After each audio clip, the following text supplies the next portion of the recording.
Hello friends. आज हम search for genetic material इस टॉपिक को डिस्कस करेंगे। ये एनसीईआरटी के पेज नंबर 100 और 101 पे दिया हुआ है कि सर्च फॉर जेनेटिक मटेरियल। हमने देखा है कि डीएनए का स्ट्रक्चर कैसा है, डीएनए किस मॉलिक्यूल से बना है और डीएनए का क्या फंक्शन है, डीएनए का क्या इंपॉर्टेंस है, DNA as a genetic material है। वो अपने जो कैरेक्टर्स है वो अपने कैरेक्टर्स अनदर जनरेशन में डीएनए की वजह से ट्रांसफ़र हो जाते हैं। जैसे कि हमारे कैरेक्टर्स हम में आ जाते हैं, हमारे कैरेक्टर्स वो हमारे फादर से आते हैं, हमारे ग्रैंडफादर से, ग्रैंडमदर से वो कैरेक्टर्स मदर फादर से आ जाते हैं।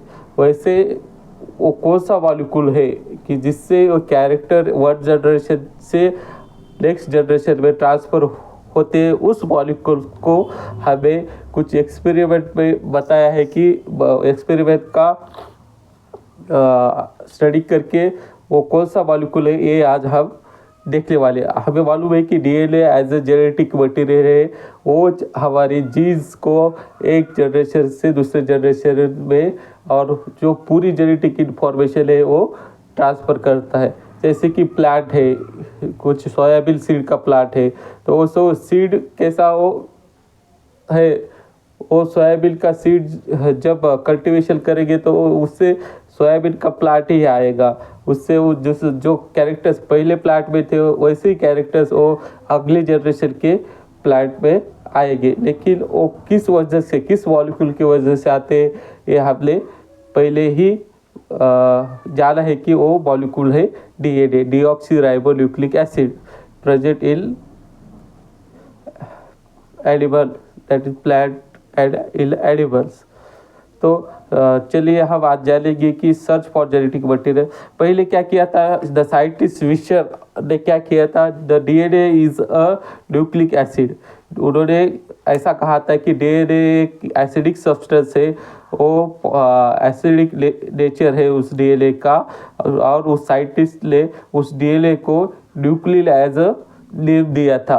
वो साइंटिस्ट का नाम है विशर। बाद में क्या किया, द साइंटिस्ट मेंडल ने ऐसे एक्सपेरिमेंट किया पी प्लांट के ऊपर, जहाँ से उन्होंने दो प्लांट में क्रॉसिंग करके जो कैरेक्टर्स अगले प्लांट में जनरेशन आते हैं, उन्होंने बताया है कि जो डोमिनेंट कैरेक्टर है वही कैरेक्टर अगले जनरेशन में, अगले प्लांट की जनरेशन में आता है। लेकिन उनको पता नहीं था कि DNA as a genetic material है। उन्होंने इंफॉर्मेशन इनहेरिटेंस के लॉज को बताया है और उन्होंने कहा है कि डोमिनेंट रेसिसिव जो भी डोमिनेंट कैरेक्टर्स है वो अगले जनरेशन में आ जाते। जैसे कि टॉल डोमिनेंट है तो टॉल आएगा जनरेशन में।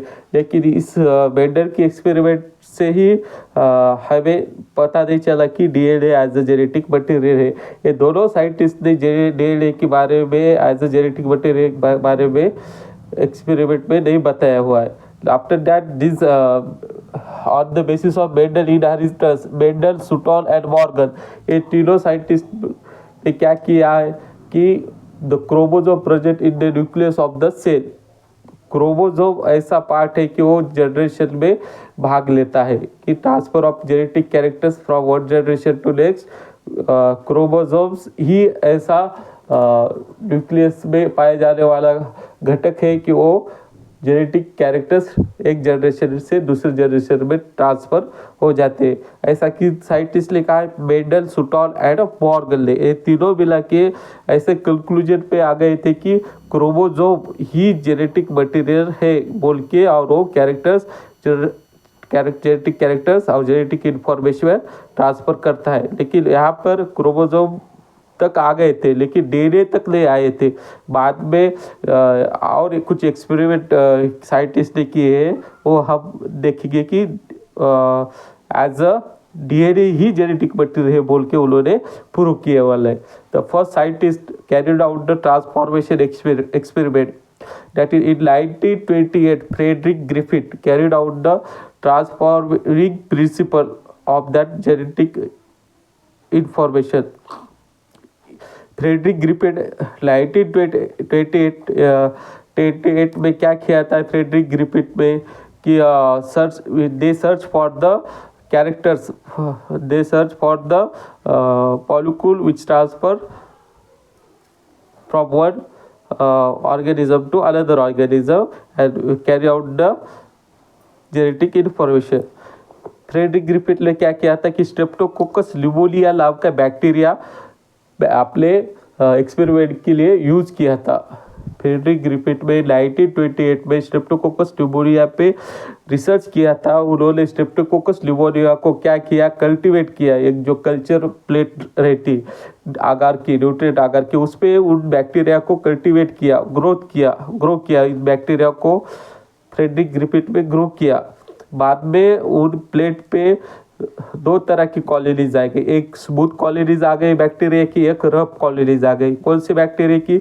स्ट्रेप्टोकोकस ल्यूमोनिया की, न्यूमोनी की. स्ट्रेप्टोकोकस ल्यूमोनी क्या करता है कि न्यूमोनिया डिसीज प्रोड्यूस करता है और उसके इन्फेक्शन की वजह से न्यूमोनिया हो जाता है और एनिमल की डेथ हो जाती है न्यूमोनिया से.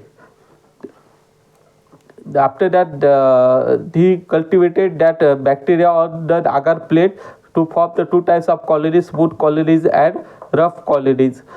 उन्होंने उस बैक्टीरिया को कल्टीवेट करने के बाद दो कॉलोनीज आ गए. एक स्मूथ कॉलोनीज आ गई प्लेट पे और एक रफ कॉलोनीज आ गई. उन्होंने उनको नाम दिया S strain and rough. S strain with smooth strain of that streptococcus pneumoniae, R strain with rough strain of that streptococcus ल्यूमोनी.